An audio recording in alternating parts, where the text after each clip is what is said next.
Hello दोस्तों, नमस्कार। आपका स्वागत है आपके अपने चैनल हिंदी हब में। तो आज दोस्तों हम अध्ययन करने वाले हैं कक्षा 12 की अनिवार्य हिंदी की पुस्तक आरोह भाग 2 के 17वें दोस्तों पाठ को, ठीक है, जो कि हजारी प्रसाद द्विवेदी जी द्वारा लिखा गया है। और इस पाठ का नाम है दोस्तों आपके शिरीष के फूल, ठीक है। यहाँ पर आप देखेंगे शिरीष के फूल है जो आपके कल्पलता से उद्धृत है। तो ये दोस्तों यहाँ पर लगा हुआ है। इससे पहले दोस्तों हमने जो आपके ऐच्छिक हिंदी की पाठ्य पुस्तक होती है कक्षा 12 की अंतरा भाग 2, उसमें दोस्तों हजारी प्रसाद द्विवेदी का पाठ लगा हुआ था कुटज। तो कुटज का भी हमने अध्ययन किया, उसकी क्या विशेषताएं होती हैं। कुटज को जीवनी शक्ति का प्रेरणा स्रोत माना है, ठीक है। वो संघर्षों से घबराता नहीं है। इसी प्रकार से शिरीष के फूल है, ये रचना भी दोस्तों हजारी प्रसाद द्विवेदी की बहुत ही प्रसिद्ध मानी जाती है। तो इस निबंध को भी दोस्तों आज हम पढ़ने वाले हैं। तो सबसे पहले हम पढ़ेंगे हजारी प्रसाद द्विवेदी जी का जीवन परिचय, ठीक है। तो चलिए शुरू करते हैं। यदि आपने अभी तक पहले की क्लासें नहीं ली हैं तो दोस्तों जाकर के उन्हें अवश्य लीजिएगा। तो द्विवेदी जी का जो जन्म है 1907 में आरत दुबे का छपरा बलिया में हुआ था। बलिया आपके भाई साहब बागी बलिया के नाम से जाना जाता है। और ये साहित्यकारों की प्रसिद्ध साहित्यकारों की जन्मस्थली रही है। प्रमुख रचनाएं अशोक के फूल, शिरीष के फूल, अशोक के फूल और दोस्तों कुटज, कल्पलता, विचार और वितर्क, कुटज, विचार प्रवाह, आलोक पर्व, प्राचीन भारत के कलात्मक विनोद। तो दोस्तों एक तो आलोक पर्व आपको याद रखना है, अशोक के फूल, शिरीष के फूल, कुटज आपको याद रखना है। ये तो आपकी रचनाएं में है ही हैं, ठीक है। दोनों अशोक के फूल नहीं है। एक आपको कल्पलता है, ये आपको याद रखना है, ठीक है। फूलों के नाम से दोस्तों कई रचनाएं आती हैं, जैसे कदम्ब के फूल है वो आपके उसकी है, मन्नू भंडारी की है, ठीक है। तो ऐसे फूलों के नाम शिरीष के फूल है, ठीक है, गुड़हल के फूल है। तो कई रचनाएं ऐसी आती हैं, आपको ज़्यादा उनसे मतलब नहीं है।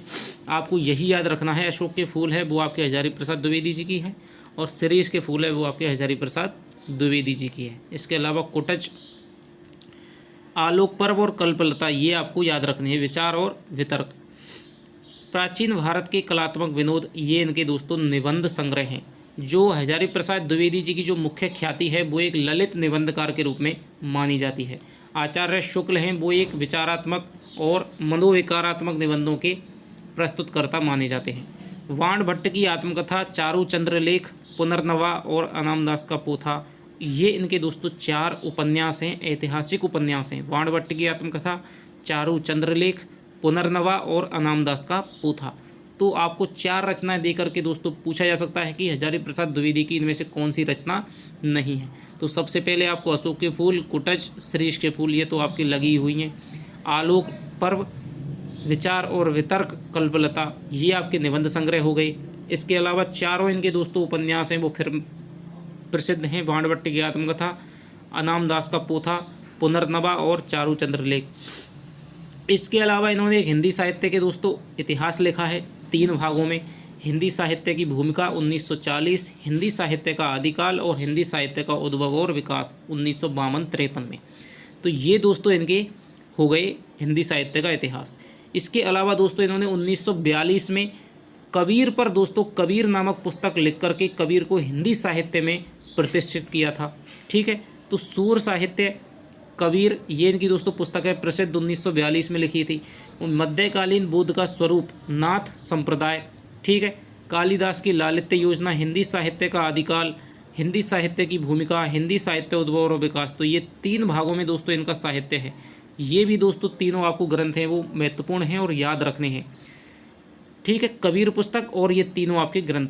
इसके अलावा दोस्तों संदेश रासक है, ठीक है, अब्दुल रहमान का, इन्होंने भी दोस्तों इनका प्रकाशन करवाया था। पृथ्वीराज रासो है, नाथ सिद्धों की बानियाँ हैं, इनका दोस्तों इन्होंने संपादन करवाया था। अब्दुल रहमान को इन्होंने हिंदी का प्रथम कवि स्वीकार किया है, ठीक है, जो कि मुसलमान कवि थे और जिन्होंने संदेश रासक रचना है वो लिखी थी। इसके अलावा पृथ्वीराज रासो का इन्होंने संपादन किया है और नाथ सिद्धों की बानियाँ का इन्होंने संपादन किया है। विश्व भारती शांति निकेतन पत्रिका का संपादन किया है। तो ये आपको दोस्तों याद रखना है। किस पत्रिका के संपादक थे? विश्व भारती शांति निकेतन में गुरुदेव रविंद्रनाथ टैगोर और आचार्य क्षितिमोहन सेन के सानिध्य में ये रहे थे। वहाँ पर इन्होंने विश्व भारती पत्रिका का संपादन किया। तो आपके बहुत ज़्यादा दोस्तों यह महत्वपूर्ण तथ्य हैं। पुरस्कार और दोस्तों सम्मानों की बात करें, साहित्य अकादमी आलोक पर्व पर, ठीक है, तो साहित्य अकादमी पुरस्कार इन्हें मिला था आलोक पर्व नामक निबंध संग्रह पर। भारत सरकार द्वारा पद्म भूषण, लखनऊ विश्वविद्यालय द्वारा डीलिट की उपाधि, जो पद्म विभूषण यानी कि तीसरा सर्वोच्च भारत नागरिक सम्मान है, तो वो इनको मिला था। सन 1979 में इनकी मृत्यु हो गई दिल्ली में। अब इनका क्या कथन है दोस्तों साहित्य को लेकर के, मैं साहित्य को मनुष्य की दृष्टि से देखने का पक्षपाती हूँ, जो बागजाल मनुष्य को दुर्गति, हीनता और परमुखाक्षेपिता से बचा ना सके, जो उसकी आत्मा को तेजोदीप ना कर सके, जो उसके हृदय को पर्दो कातर और संवेदनशील ना बना सके, उसे साहित्य कहने में मुझे संकोच होता है। तो ये दोस्तों इन्होंने साहित्य के स्वरूप के विषय में कहा है कि जो आदमी को अपने आत्मविश्वास न जागृत कर सके, जो उसको हीनता आदि ग्रंथियों से न बचा सके, जो उसमें दूसरे के प्रति करुणा और भावना पर दुख कातरता पैदा ना कर सके, तो उसे मैं साहित्य नहीं कहूँगा, बल्कि इसके विपरीत यदि गुणों का यदि वो आविष्कार मनुष्य में करेगा, तब उसको दोस्तों मैं साहित्य कह सकता हूँ। तो ये बात दोस्तों उन्होंने कही थी। अब हम आगे पढ़ते हैं। आचार्य हजारी प्रसाद द्विवेदी का साहित्य कर्म भारतवर्ष के सांस्कृतिक इतिहास की रचनात्मक परिणति है। जो भी दोस्तों इन्होंने पूरा साहित्य लिखा है वो सांस्कृतिक इतिहास को लेकर के लिखा है। जितने भी इनके उपन्यास हैं, चारों उपन्यास, चाहे वो बाणभट्ट की आत्मकथा ले लो, चाहे वो चारू चंद्रलेख ले लो, चाहे वो अनामदास का पोथा ले लो, दोस्तों ऐतिहासिक सांस्कृतिक ऐतिहासिक विशेषताओं को उद्घाटित करने वाले इनके उपन्यास हैं। हिंदी, संस्कृत, प्राकृत, अपभ्रंश, बांग्ला आदि भाषाओं व उनके साहित्य के साथ इतिहास, संस्कृति, धर्म, दर्शन, आधुनिक ज्ञान विज्ञान की व्यापकता व गहनता में बैठकर उनका अगाध पांडित्य नवीन मानवतावादी सर्जना और आलोचना की क्षमता लेकर के प्रकट हुआ है। तो द्विवेदी जी हैं दोस्तों, एक सबसे पहले तो वो एक इतिहासकार हैं, इसके अलावा वो निबंधकार हैं, तीसरे वो आलोचक हैं, ठीक है, और चौथे वो उपन्यासकार हैं। तो उनकी जो सर्वाधिक दोस्तों ख्याति है वो एक इतिहासकार के रूप में और निबंधकार के रूप में है, ठीक है। और शुक्ल के यदि कोई कट्टर आलोचक पूछा जाए, शुक्ल के विरोधी बात करने वाले हमेशा होंगे हजारी प्रसाद द्विवेदी। एक तो अखाड़ा चलता है शुक्ल का और एक अखाड़ा चलता है आपके HP द्विवेदी का, यानी कि हजारी प्रसाद द्विवेदी का।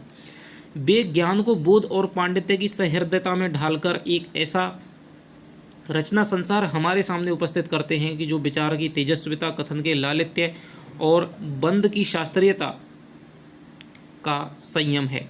इस प्रकार उनमें एक साथ कबीर, रविन्द्रनाथ और तुलसी एकाकार हो उठते हैं। तो किसकी विशेषता दोस्तों बताई जा रही है, ये HP द्विवेदी के लेखन की। इसके बाद जो प्राण धारा फूटती है वह लोकधर्मी रोमांटिक धारा है, जो उनके उच्च कृतित्व को सहजग्राह्य बनाए रखती है। उनकी सांस्कृतिक दृष्टि जबरदस्त है। उसमें इस बात पर विशेष बल है कि भारतीय संस्कृति किसी एक जाति की देन नहीं, बल्कि समय समय पर उपस्थित अनेक जातियों के श्रेष्ठ साधनांशों के लवण नीर संयोग से उसका विकास हुआ है। तो दोस्तों जो हजारी प्रसाद द्विवेदी हैं वो भक्ति काल की जैसे पृष्ठभूमि है, उसमें वो लिखते हैं कि भक्ति काल का उदय है वो तो सांस्कृतिक चिंताधारा का स्वाभाविक विकास है, ठीक है। जबकि वो आचार्य शुक्ल हैं, वो इस्लामी आक्रमण से पराजित हिंदू जनता की मनोवृत्ति के कारण है वो भक्ति काल का उदय मानते हैं। तो जहाँ शुक्ल इतिहास की बात करते हैं, वहीं आचार्य हजारी प्रसाद द्विवेदी है वो सांस्कृतिक ऐतिहासिकता की, सांस्कृतिक परंपरा की बात करते हैं, ठीक है। और ये समस्त जातियों के संयोग से भारतीय संस्कृति को निर्मित मानते हैं। उनकी मूल चेतना विराट मानववाद है, जिसके संस्पर्श से कला और साहित्य ही नहीं, यह संपूर्ण जीवन ही सौंदर्य और आनंद से परिपूर्ण हो उठता है। द्विवेदी जी के सभी उपन्यास समाज के जात पात और मजहबों के विभाजन के साथ आदि आबादी स्त्री के दलन की पीड़ा को सबसे बड़े सांस्कृतिक संकट के रूप में पहचानने, रचने और सामंजस्य में समाधान खोजने का साहित्य है। वे स्त्री को सामाजिक अन्याय का सबसे बड़ा शिकार मानते हैं तथा सांस्कृतिक ऐतिहासिक संदर्भ में उनकी पीड़ा का गहरा विश्लेषण करते हुए सरस श्रद्धा के साथ उसकी महिमा प्रतिष्ठित करते हैं। विशेषकर बाणभट्ट की आत्मकथा में मानवता और लोक से विमुख कोई भी विज्ञान, तंत्र मंत्र, विश्वास या सिद्धांत उन्हें ग्राह्य नहीं है और मानव की जिजीविषा यानी कि जीने की इच्छा, विजय यात्रा में उनकी अखंड आस्था है। इसी से वे मानवतावादी साहित्यकार और समीक्षक के रूप में प्रतिष्ठित हैं। तो ये हो गया दोस्तों इनका परिचय। इसके अलावा द्विवेदी जी का आलोचक व्यक्तित्व हिंदी चिंताधारा की सहज लोक परंपरा को पहचान देता है। दोस्तों द्विवेदी जी की सबसे महत्वपूर्ण विशेषता है इतिहास लेखन की कि ये किसी भी बात को है तो वो स्वाभाविक चिंताधारा का विकास मानते हैं। कोई भी धारा, कोई भी दोस्तों काल, कोई भी आपका शाखा है वो उद्भावित हुई है तो उसके मूल में ये मानते हैं कि ये भारतीय जो चिंताधारा है, भारत की जो संस्कृति है, उसका ही स्वाभाविक विकास होकर के अपना समय पा करके ये दोस्तों उत्पन्न हुई है। उसी से संबद्ध नाथों, सिद्धों और कबीर से हिंदी साहित्य की परंपरा को जोड़कर उसे एक प्रगतिशील मूल्य के रूप में प्रतिष्ठित करता है। भक्ति काल को भारतीय चिंताधारा का सहज विकास मानने वाले, तो पिछली बार के दोस्तों पेपर में पूछा जा चुका है कि आचार्य शुक्ल ने जो भक्ति काल का उदय है वो किसे माना था। ठीक है, कि इस्लामी आक्रमण की पराजित हिंदू जनता की मनोवृत्ति से भारत का भक्ति काल का उदय हुआ। ये दोस्तों कथन किसका है या ऐसा मानने वाले विद्वान हैं तो वहाँ पर आचार्य शुक्ल हो जाएगा। और भक्ति काल को भारतीय चिंताधारा का स्वाभाविक विकास मानने वाले दोस्तों आचार्य हजारी प्रसाद द्विवेदी हैं। तो वेरी मोस्ट दोस्तों हिंदी साहित्य के इतिहास की दृष्टि से द्विवेदी जी का निबंध साहित्य इस अर्थ में बड़े महत्व का है कि साहित्य दर्शन तथा समाज व्यवस्था संबंधी उनकी कई मौलिक उद्भावनाएं मूलतः निबंधों में ही मिलती हैं। पर यह विचार सामग्री पांडित्य के बोध से आक्रांत होने की जगह उनके बोध से अभिषिक्त है। अपने लेखन द्वारा निबंध विधा को सृजनात्मक साहित्य की कोटि में ला देने वाले द्विवेदी जी के ये निबंध व्यक्तित्व, व्यंजना और आत्मपरक शैली से युक्त हैं। तो ये हो गई दोस्तों आपकी द्विवेदी जी का परिचय।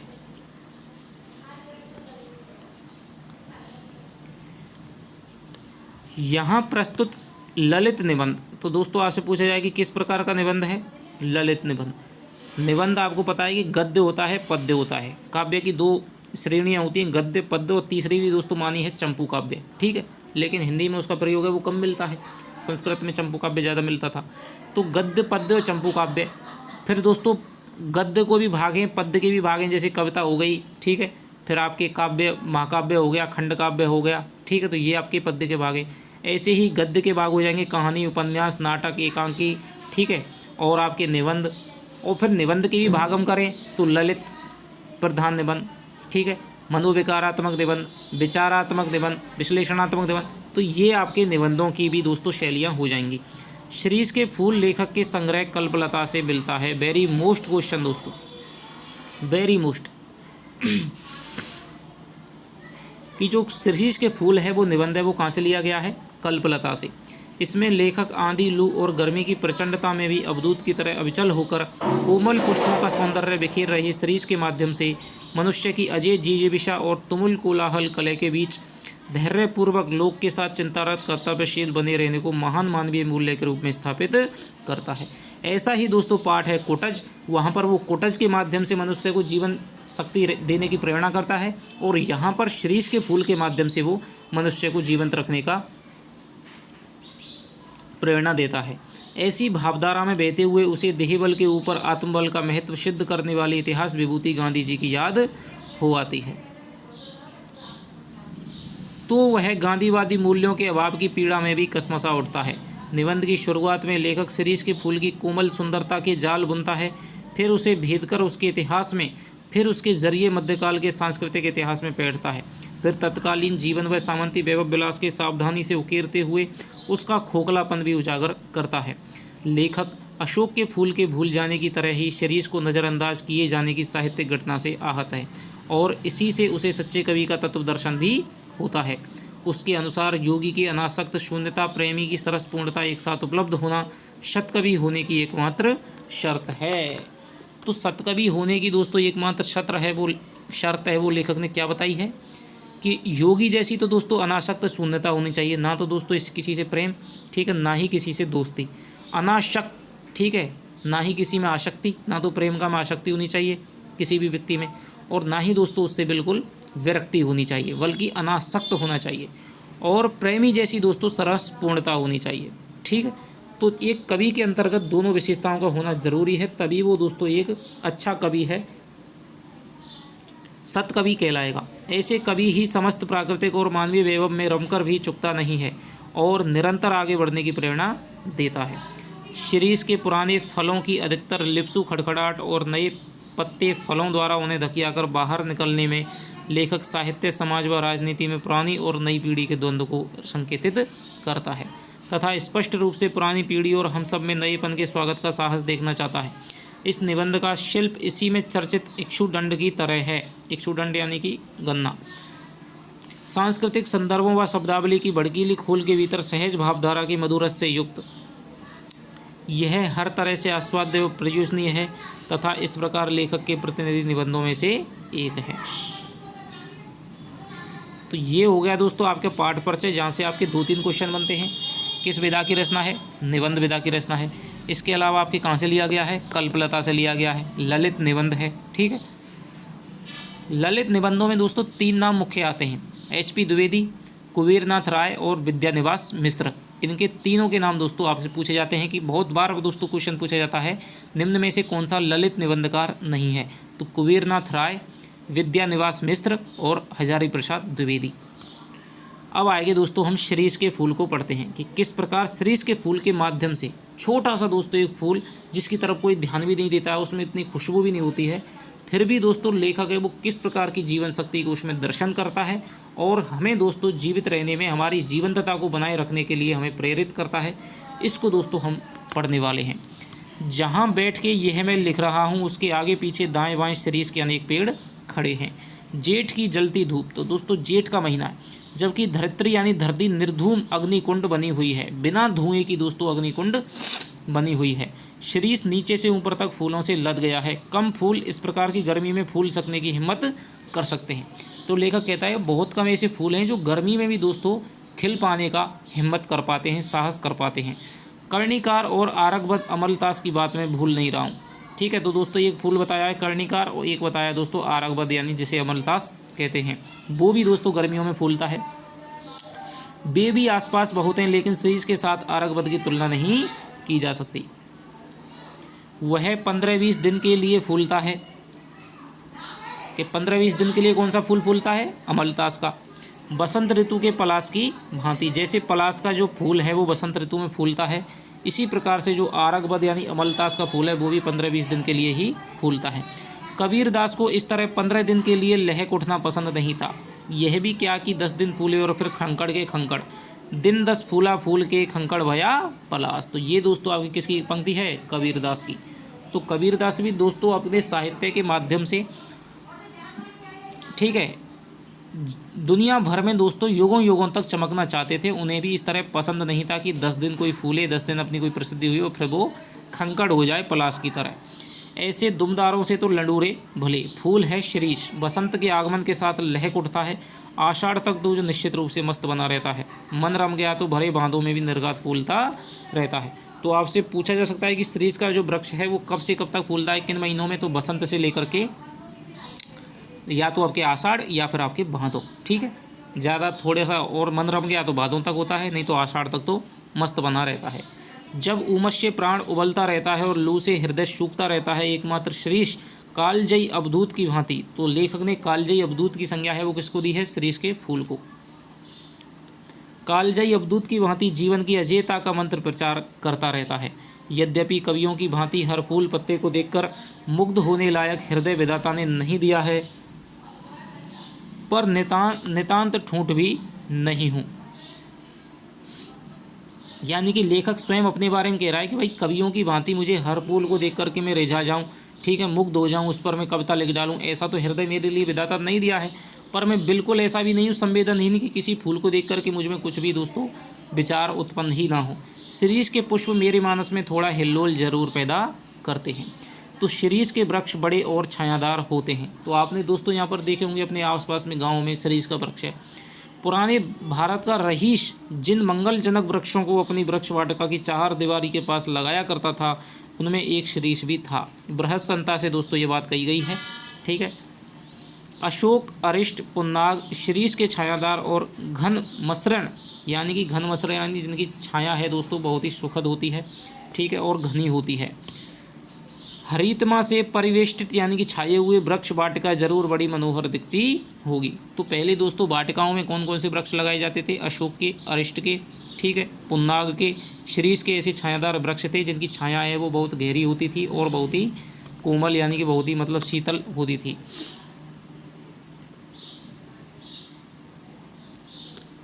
वात्स्यायन ने कामसूत्र में बतलाया है कि वाटिका के सघन छायादार वृक्षों की छाया में ही झूला यानी कि प्रेंखा दोला लगाया जाना चाहिए। यद्यपि पुराने कवि बकुल के पेड़ में ऐसी दोलाओं को लगा देखना चाहते थे, पर शीरीष भी क्या बुरा है, डाल के अपेक्षा करते इसकी कमज़ोर जरूर होती है, पर उसमें झूलने वालियों का वजन भी तो बहुत ज़्यादा नहीं होता। कवियों की यही तो आदत है कि वजन का एकदम ख्याल नहीं करते। मैं तुंदिल नरपतियों की बात नहीं कर रहा हूँ, वे चाहें तो लोहे का पेड़ बनवा लें। यानी कि ऐसे जो लोग भाई कवि चाहते थे कि भाई जो बकुल का पेड़ होता है, ठीक है, उस पर हम झूला लगाएं, ठीक है, कवियों ने ऐसी बातें शुरू से कही हैं। लेकिन शीरीष का वृक्ष है वो भी क्या झूला लगाने के लिए कम है? वो भाई झूलने वाले का वजन कितना होता है? 50 किलो, 60 किलो, 100 किलो मान लीजिए। अब यदि मोटे मोटे आदमी हों तो फिर उनकी बात मैं नहीं कर रहा हूँ, वो फिर अपने लिए लोहे का पेड़ है वो बनवा सकते हैं। शीरीष का फूल संस्कृत साहित्य में बहुत कोमल माना गया है। मेरा अनुमान है कि कालिदास ने यह बात शुरू में प्रचार की होगी। उनका इस पुष्प पर कुछ पक्षपात था, मेरा भी है। इसी प्रकार दोस्तों जब कुटज ये निबंध लिखते हैं वहाँ पर भी कालिदास द्वारा पक्षपात किए गए कुटज के बारे में बतलाते हैं, ठीक है। कह गए हैं कि शीरीष पुष्प केवल भौरों के पदों का कोमल दबाव सहन कर सकता है, पक्षियों का बिल्कुल नहीं। पदम सहेत भ्रमरस्य पेलवम शीरीषम पुष्पम न पुने पत्रेणाम। अब मैं इतने बड़े कवि की बात का विरोध कैसे करूं? सिर्फ विरोध करने की हिम्मत ना होती तो भी कुछ कम बुरा नहीं था, यहाँ तो इच्छा भी नहीं है। खैर मैं दूसरी बात कह रहा था शीरीष की, तो ये दोस्तों आप देख सकते हैं ये शीरीष का वृक्ष है, ठीक है। इससे भी बड़े बड़े वृक्ष होते हैं कि फूलों की कोमलता देखकर प्रवर्ती कवियों ने समझा कि उनका सब कुछ कोमल है। यह भूल रहे हैं, इनके फूल इतने मजबूत होते हैं कि नए फूलों के निकल आने पर भी अपना स्थान नहीं छोड़ते। जब नए फूल दोस्तों नई कोपलें आती हैं तो पुराना जो फूल है वो अपना स्थान छोड़ जाता है, अर्थात झड़ जाता है। लेकिन शीरीष के फूल इतने मजबूत होते हैं कि नए के आने पर भी अपना स्थान है वो नहीं छोड़ते हैं। जब तक नए फल पत्ते मिलकर धकियाकर उन्हें बाहर नहीं करते थे तब तक वे डटे रहते हैं। बसंत के आगमन के समय जब सारी वनस्थली पुष्प पत्र से मरमरित होती रहती है, ठीक है, आच्छादित होती रहती है, शीरीष के पुराने फल बुरी तरह खड़खड़ाते रहते हैं। मुझे इनको देखकर उन नेताओं की बात याद आती है जो किसी प्रकार जमाने का रुख नहीं पहचानते। जब तक नई पौध के लोग उन्हें धक्का मारकर निकाल नहीं देते तब तक जमे रहते हैं। तो शीरीष के जो पुराने फूलों की जो दोस्तों तुलना है वो भारतीय राजनीति के उन पुराने नेताओं से की गई है कि जिस प्रकार शीरीष के जो फूल हैं अपना स्थान नहीं छोड़ते, उसी प्रकार जो भारत के नेताएं हैं वो भी अपना पद है वो नहीं छोड़ते हैं। जब तक कि उन्हें नई जो पीढ़ी है वो आकर के उन्हें धकाल नहीं देती है, धकिया नहीं देती है, तब तक वो अपने पद पर बने रहना चाहते हैं। मैं सोचता हूँ कि पुराने की यह अधिकतर लिप्सा क्यों नहीं समय रहते सावधान हो जाती। जरा और मृत्यु यानी कि जो बुढ़ापा और मृत्यु है ये दोनों ही जगत के अति परिचित और अति प्रमाणिक सत्य हैं। यानी कि दोस्तों जो जरा है यानी बुढ़ापा है और अति प्रमाणिक सत्य किसको बताया लेखक ने? तो बुढ़ापे को और मृत्यु को। यानी कि बहुत ज़्यादा परिचित हैं, सबसे परिचित हैं कि सब पता है, सबको पता है कि सबका बुढ़ापा आता है। सबसे ज़्यादा प्रमाणिक है, सबको बताता है कि मृत्यु है किसी भी दिन आए, लेकिन दोस्तों आएगी ज़रूर, ये प्रमाणित सत्य है, इसको कोई भी ठुकरा नहीं सकता। तुलसीदास ने अफसोस के साथ इसकी सच्चाई पर मोहर लगाई थी। धरा को प्रमाण यही तुलसी जो फरासो झरा, जो बरासो बुताना। यानी कि दोस्तों धरा को प्रमाण यानी पृथ्वी का प्रमाण यही है, इसकी सत्यता यही है कि जो फरा है यानी कि जो फूला है वो झरा है, और जो बरा है वो बुता यानी कि बुझा है, ठीक है। जो जला है वो बुझा है और जो फूला है वो झरा है। मैं शीरीष के फूलों को देखकर कहना चाहता हूँ कि क्यों नहीं फलते ही समझ लेते बाबा की झड़ना निश्चित है। सुनता कौन है? महाकाल देवता सपासप कोड़े चला रहे हैं, जीर्ण और दुर्बल झड़ रहे हैं। जिनमें प्राणकण थोड़ा भी ऊर्ध्वमुखी है वे टिक जाते हैं। दुरंत प्राण धारा और सर्वव्यापक कालाग्नि का संघर्ष निरंतर चलता रहता है। मूर्ख समझते हैं कि जहाँ बने हैं वहीं देर तक बने रहें तो काल देवता की आंख से बच जाएंगे। भोले हैं वे, हिलते डुलते रहो, स्थान बदलते रहो, आगे की ओर मुंह किए रहो तो कोड़ों की मार से भी बच सकते हैं, जमे की मरे। तो दोस्तों यहाँ पर जो आदमी को मतलब स्थायी बनने का यहाँ पर संकेत नहीं दे रहा है, यानी कि तुम आप परिवर्तनशील बनो, समय की परिस्थितियों को देख करके थोड़ा हिलते डुलते रहो, अपना स्थान है वो परिवर्तन गतिमान रहने का दोस्तों यहाँ पर है वो लेखक प्रेरित जो संदेश है वो देता है। एक बार मुझे मालूम होता है कि यह शिरीष एक अद्भुत अवधूत है, अवधूत की संज्ञा है।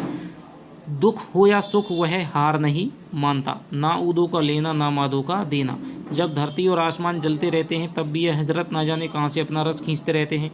यही बात है दोस्तों, हजारी प्रसाद द्विवेदी कुटच के बारे में बोलते हैं।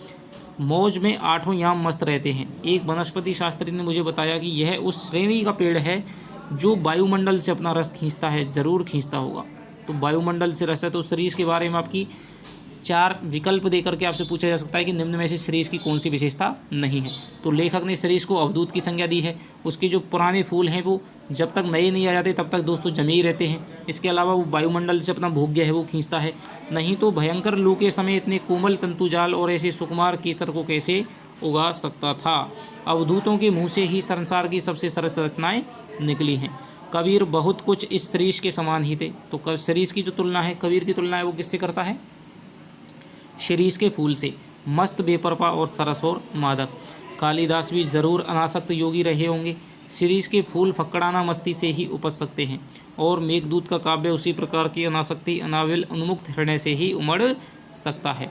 जो कभी अनासक्त नहीं रह सका वो फक्कड़ नहीं बन सका। जो किए कराएगा लेखा जोखा मिलाने में उलझ गया वह भी क्या कवि है। तो दोस्तों कवि के लिए धर्म निश्चित करते हैं कि फक्कड़ता अनासक्ति उसमें सबसे ज़्यादा दोस्तों होनी जरूरी है। और एक प्रेमी की जो पूर्णता अपने प्रियतम के प्रति होती है उसी प्रकार से उसमें भी अपने काव्य के प्रति, अपने साहित्य के प्रति दोस्तों होनी चाहिए। कहते हैं कर्णाट राज की प्रिया वज्जिका देवी ने गर्वपूर्वक कहा था कि एक कवि ब्रह्मा थे, दूसरे वाल्मीकि और तीसरे व्यास। ठीक है, एक ने वेदों को दिया, दूसरे ने रामायण को दिया, तीसरे ने महाभारत को। इसके अतिरिक्त और यदि कभी कोई होने का दावा करे तो मैं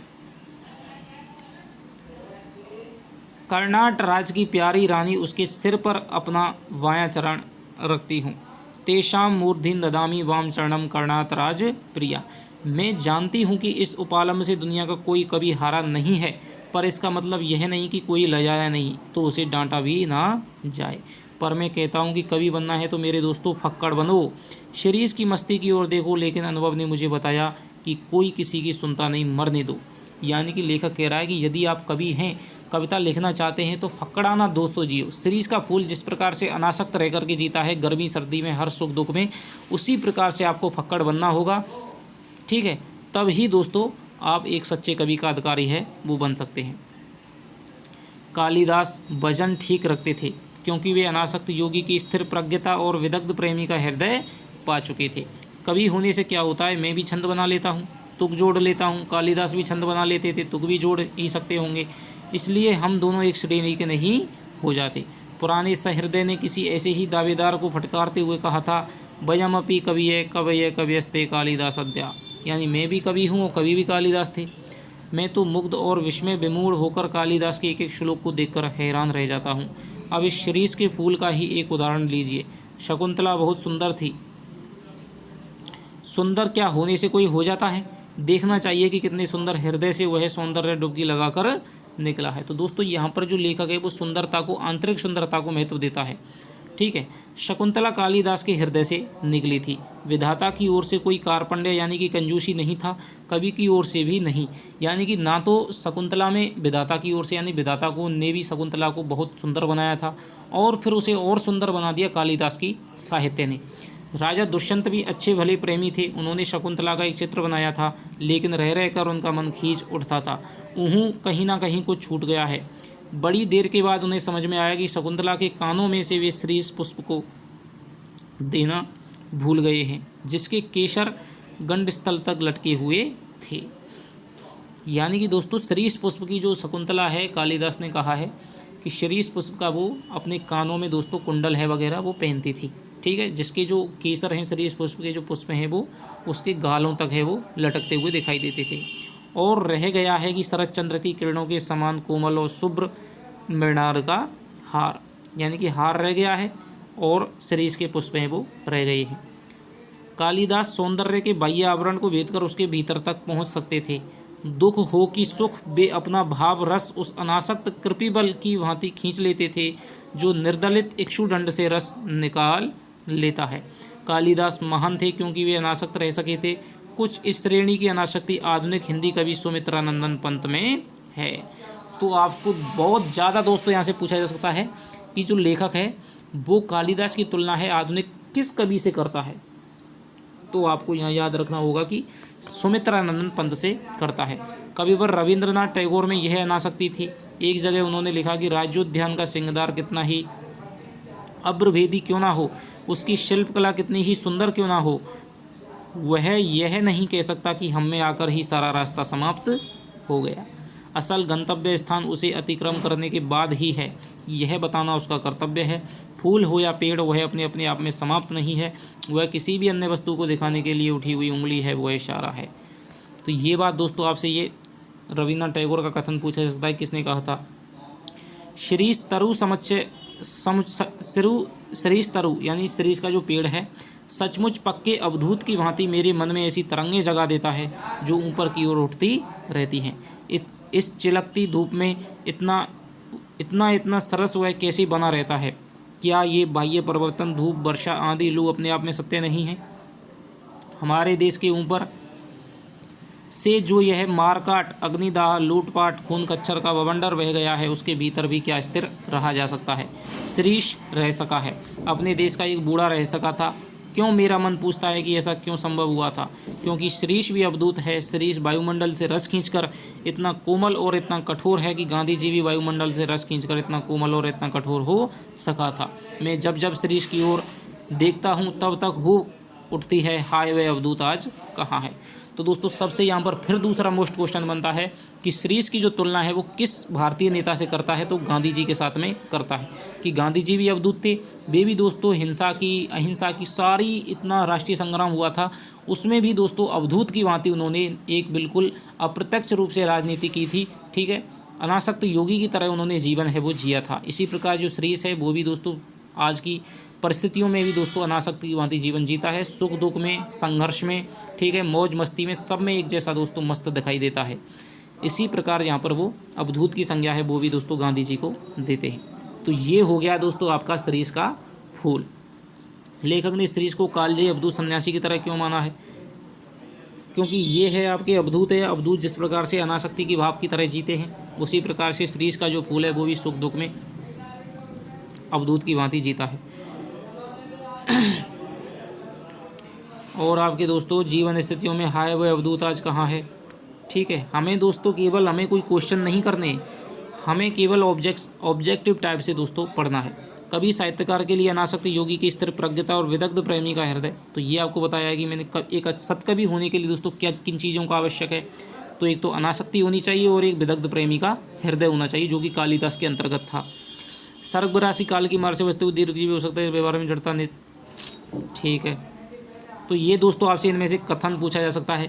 दुरंत प्राण धारा सर्वव्यापक कालाग्नि का संघर्ष निरंतर चल रहा है, वो समझते हैं कि जो जहाँ बने वहीं देर तक। तो ये आपसे पूछा जा सकता है कि किस पाठ से उद्धृत है। जो कभी अनासक्त नहीं रह सका वो कड़ नहीं बन सका, किए कराए का लेखा जो का मिलाने बोलच गया। ये आपसे कथन दिया जा सकता है। निबंधों में दोस्तों संवाद तो होते नहीं है। ठीक है, एक आध कोई संवाद होता है, जैसे रविन्द्रनाथ टैगोर ने अभी कहा था राज्योद्यान वाला। तो यहाँ पर जो संवाद होते हैं सारा कुछ वो यही पूछा जाएगा कि भाई ये किस पाठ से लिया गया है। फूल हो या पेड़ हो वो अपने आप में समाप्त नहीं है, वह किसी अन्य वस्तु को दिखाने के लिए उंगली है, इशारा है। तो ये भी आपका लेखक कहता है इसमें। ठीक है, इसके अलावा दोस्तों शिरीष के पुष्प को शीत पुष्प भी कहा जाता है। तो ये आपको ध्यान रखना है कि शीत पुष्प है वो किसको कहा जाता है। यहाँ से भी दोस्तों कई बार क्वेश्चन है वो एग्जामिनर बना देता है। कठिन क्वेश्चन देने के चक्कर में हम पीछे के पार्ट को नहीं पढ़ते हैं, इसलिए मैं आपको प्रत्येक वीडियो में पीछे के पार्ट से दोस्तों जो भी क्वेश्चन बन सकते हैं उनको दोस्तों मैं यहाँ पर बता रहा हूँ। ज्येष्ठ मार्ग के प्रचंड गर्मी में फूलने वाले फूल शीत पुष्प की संज्ञा किस प्रकार आधार पर दी गई होगी। शीत पुष्प की संज्ञा इस आधार पर दी होगी वह गर्मी में बिल्कुल भी विचलित नहीं होता है। ठीक है, और गर्मियों में दोस्तों खिलता रहता है, बसंत से लेकर के आषाढ़ तक, और कभी कभी मन कर गया तो भादों तक भी वो खिलता रहता है, इसलिए वो शीत पुष्प की संज्ञा है वो दी गई है। ठीक है, कोमल व कठोर दोनों भाव, देवदारू आदि। ठीक है, तो आपको शीत पुष्प वाला ध्यान रखना है। 10 दिन फूले और फिर खंकड़ भया पलाश, तो ये आपको याद रखना है, कबीरदास की है। ठीक है, अशोक वृक्ष, अशोक के फूल, भारतीय संस्कृति में बहुचर्चित एक सदाबहार वृक्ष, आपने अशोक का वृक्ष है वो तो देखा ही होगा, ठीक है।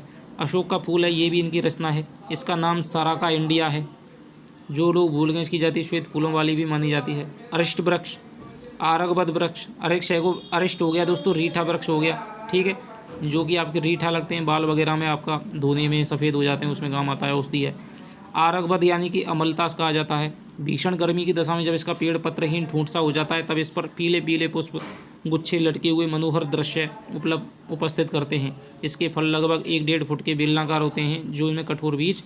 अमलतास का आप देखे होंगे कि आसपास कहीं ना कहीं आपने देखा ही होगा दोस्तों अमलतास का। इसके अलावा दोस्तों श्रीस वृक्ष, लोक में श्रीस नाम से मशहूर एक मैदानी इलाके का वृक्ष है। आकार में विशाल होते हैं पर पत्ते बहुत बहुत छोटे होते हैं। इसके फूलों में पंखुड़ियों की तरह रेशे होते हैं, इसीलिए तो दोस्तों उसको केसर कहा है, ठीक है। कर्णिकार यानी कि कनेर या कनियार नामक फूल, ठीक है, कनेर वृक्ष हो गया। आरगवद यानी अमलतास, खंकड़ माने ठूंठ, निर्घात माने बिना आघात या बाधा के, अवधूत माने सांसारिक बंधनों या विषय वासनाओं से ऊपर उठा हुआ सन्यासी। लंडूरे माने पूंछ विहीन, हिल्लोल माने लहर, अरिष्ट माने हो गया आपका रीठा नामक। तो दोस्तों आपसे कई शब्द हैं यहाँ पर पूछे जा सकते हैं।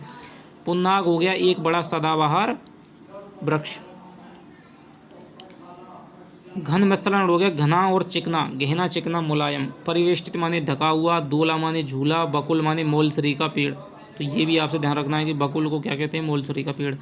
तुंदिल यानी तोंद वाला, मोटे पेट वाला। मरमरित माने पत्तों की खड़खड़ाहट सड़सड़ाहट की ध्वनि से युक्त। ऊर्ध्वमुखी माने प्रगति की दिशा में। दुरंत माने जिसका विनाश होना मुश्किल है। हजरत यानी कि श्रीमान। अनासक्त माने विषय भोग से ऊपर उठा हुआ। अनाविल माने स्वच्छ, ठीक है, अनाविल याद रखना, स्वच्छ। कर्णाट माने प्राचीन काल का कर्नाटक राज्य। स्थिर प्रज्ञता यानी कि अविचल बुद्धि की अवस्था, अविचल बुद्धि की अवस्था। विदग्ध माने अच्छी तरह से तपा हुआ, जला हुआ। कार्पण्य माने कृपणता, कंजूसी। गंडस्थल माने गाल। कृषि बल माने किसान, ठीक है, कृषि बल माने किसान, की जिस प्रकार से कृषि बल है वो भीतर से रस खींच लेता है, उसी प्रकार से शरीर से वृक्ष है वो भी खींच लेता है। निर्दलित माने भली भांति निचोड़ा हुआ। इक्षुदंड माने ईख या गन्ने का तना। अभ्रभेदी माने गगनचुम्बी। अभ्र होता है दोस्तों आपके आसमान, और भेदी माने भेदने वाला, तो यानी गगनचुम्बी। सपासप माने ध्वन्यात्मक शब्द जो कोड़े पढ़ने की आवाज़ के लिए उपयुक्त होता है, जल्दी जल्दी अर्थ, यानी सटासट पढ़ रहे हैं, सपासप पढ़ रहे हैं, ठीक है। तो ये दोस्तों आपका हो गया आपके शब्द अर्थ। तो इस तरह से दोस्तों आपका होता है शिरीष के फूल। जिस प्रकार से दोस्तों कुटज विशेषताएं वही हैं